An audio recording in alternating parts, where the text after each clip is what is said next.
the question of Africa and its history and the developments globally, I think should be taken from what they are, without assumptions. Today we are talking about the globalized world. If the world is globalizing, why should there be a question about Africa? That Africa must remain somewhere when everybody is working together, really. I think since the end of the Cold War, the world is working together. There's no country that is isolated. China has a lot of relations with UK, USA.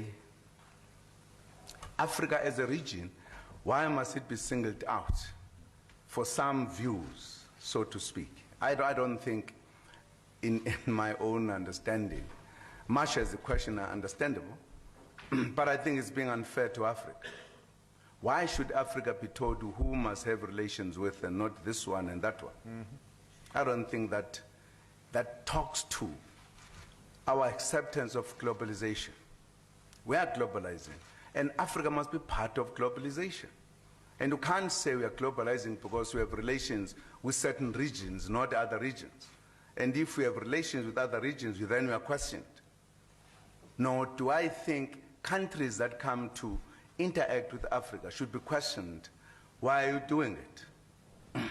I think it is in the nature of globalization that, in fact, Africa is saying it can no longer be bypassed by events that change the world. We are part of it. And that's why we relate to the bigger countries, bigger economies. We want the relationship, as President Obama was saying, that benefits both. Because historically, the kind of relations we had with other regions were one-sided. All what the President was saying, that we want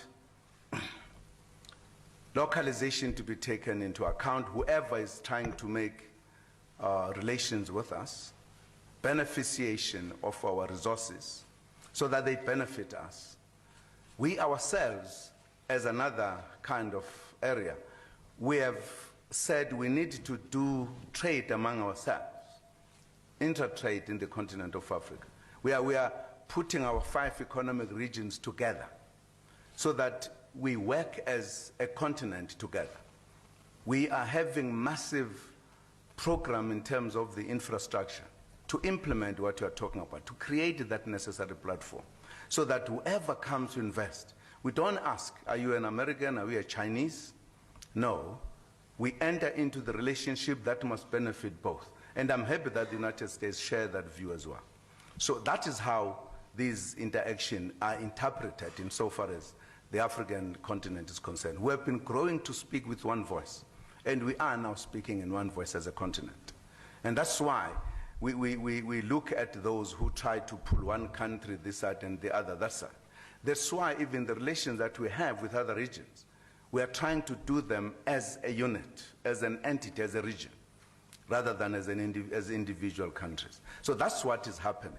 So we don't regard those who come to us that they are coming here because of other reasons that we don't know. We take them genuinely that we are establishing relations that must benefit us, who must also appreciate the history of the continent, where we come from, why we are lagging behind, what is that they could do to help us in terms of the relationships that we have to move forward as well.